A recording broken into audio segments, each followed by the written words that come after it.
is a problem sometimes.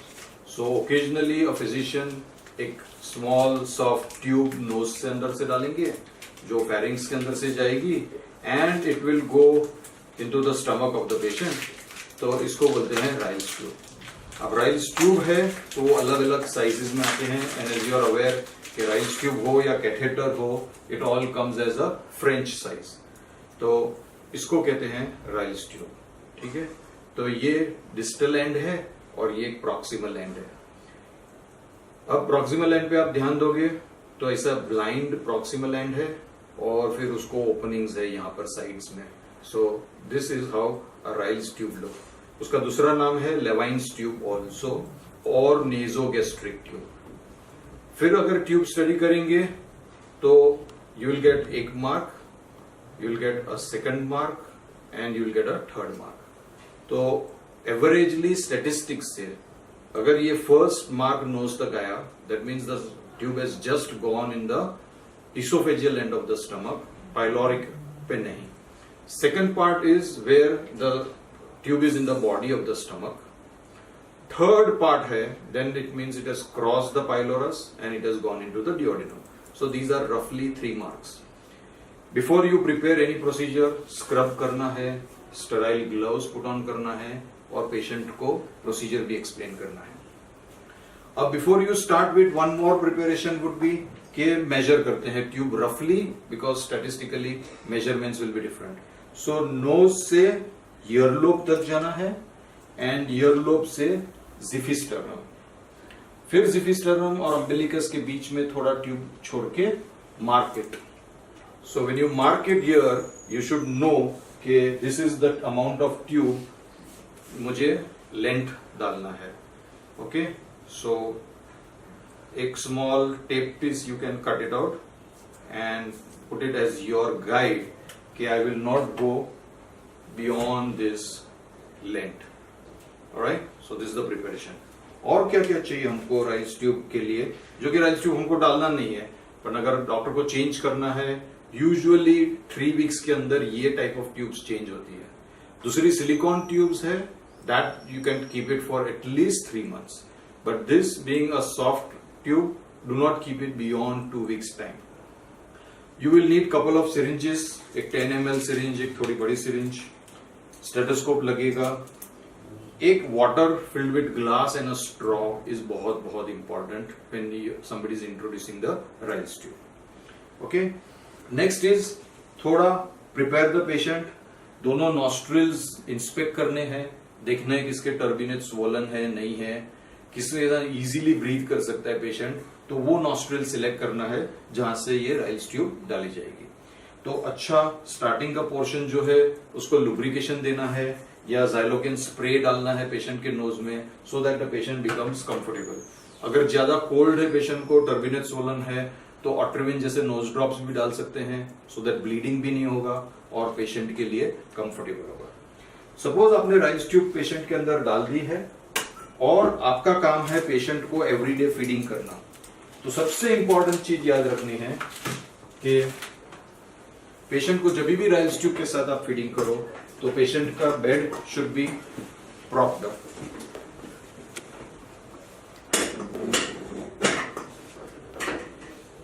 If patient अगर ये position में है तभी आप पेशेंट को फीड्स देना है. एटलीस्ट हमारा जैसे रूल है कि खाना खा के हम सोते नहीं है, तो पेशेंट को आफ्टर फीड्स हमेशा एटलीस्ट 1 hour ऐसे ही बैठे रहना है so that it will improve the digestion and the gastric emptying time. So ये पोजीशन बहुत इंपॉर्टेंट है when you are carrying the patient with a Ryle's tube.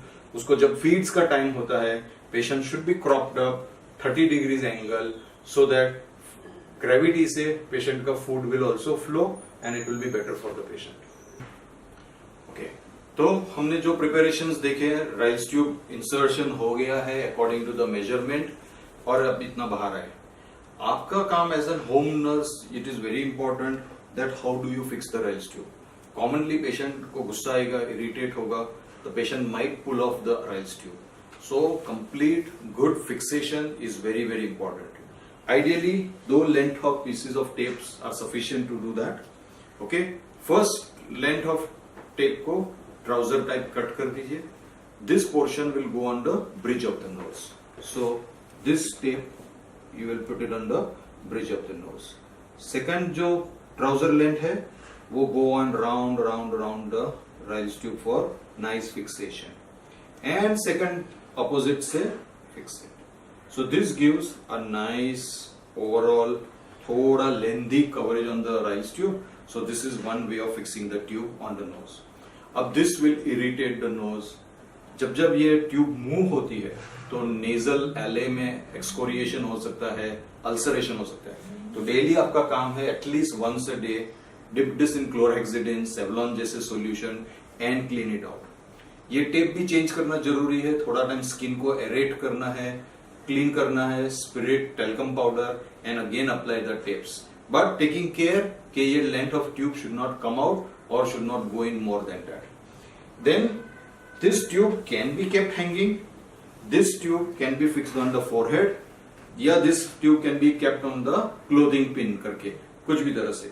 Suppose कि मैं अगर उसको forehead पे क्लिप करता हूं, then again ये tape round the Ryle's tube और उसको एक ऐसा एंकर बना दीजिए.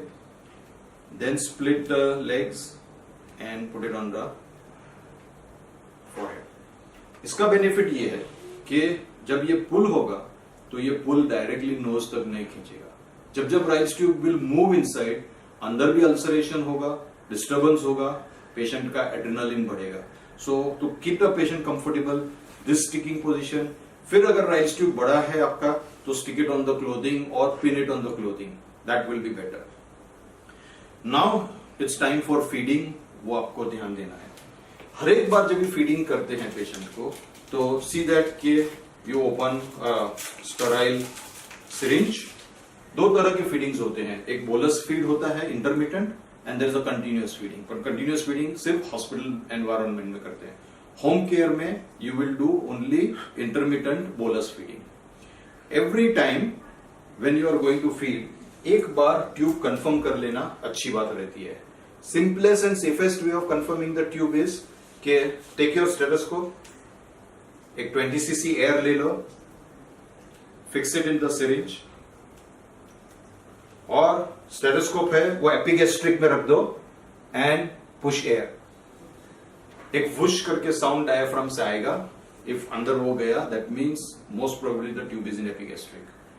कहीं कहीं सेंटर्स में अब्रॉड क्या करते हैं कि थोड़ा एस्पिरेट करो गैस्ट्रिक कंटेंट, उसको टेस्ट करो, उसका pH should be around 4, then you are assured of that. And some centers prefer to take X-rays. So ये तीनों confirmatory methods है. At least follow one before each feed. वो that will be for the safety of the patient. Now the safest way to feed a patient would be कि syringe आप open कर दीजिए. यहाँ syringe fix हो गई. Now you can pour anything. Advantage of Ryle's tube is कि आप homemade food दे सकते हो. Ready tins for Ryle's tube feeding आते हैं वो use कर सकते हो. Cheapest and best kitchen का gruel, broth, soups. If the patient is non-vegetarian, then eggs, chicken, anything can be added. Add up to this and gently उसका plunger से push कर दीजिए. See that plunger जब भी push करते हो, not to go all the way नीचे. थोड़ा तक छोड़ दीजिए, remove, add contents and keep on doing this. अगर हमको याद है कि gastric emptying time for solids is around 4 hours. But in a healthy person. So usually a sick individual, bedridden patient will have gastroparesis. तब usually we should not feed this patient before 6 to 7 hours. एक और technique use कर सकते हैं before the feed, aspirate. If aspirate is more than 200 ml, then at this time of time this person doesn't need feeding. So the person का aspirate should be less than 100 ml. That means gastric motility अच्छी है, time to feed. So usually time your feed between 6 to 8 hours, small quantities at a given time with all the nourishment. That is important. Next important is कि आपका feed finish हो गया तो बहुत सारा tube में particles, fiber will be there. Tube will stink, tube में से अजीब स्मेल आएगा. तो it is important कि लास्ट जब भी आप रोटेट करोगे तो थोड़ा सा हल्का सा ल्यूक वार्म वाटर सिरिंज में पास करके प्लंजर से पुश करके so that it will cleanse the tube and everything will be there in the stomach. Again procedure same, every day once cleaning of the skin with spirit talcum powder, looking at this, confirmation of the tube के tube बरोबर अपने position में है, that will help to take care of your patient comfortably and for a long time. The patient will bless you. Thank you.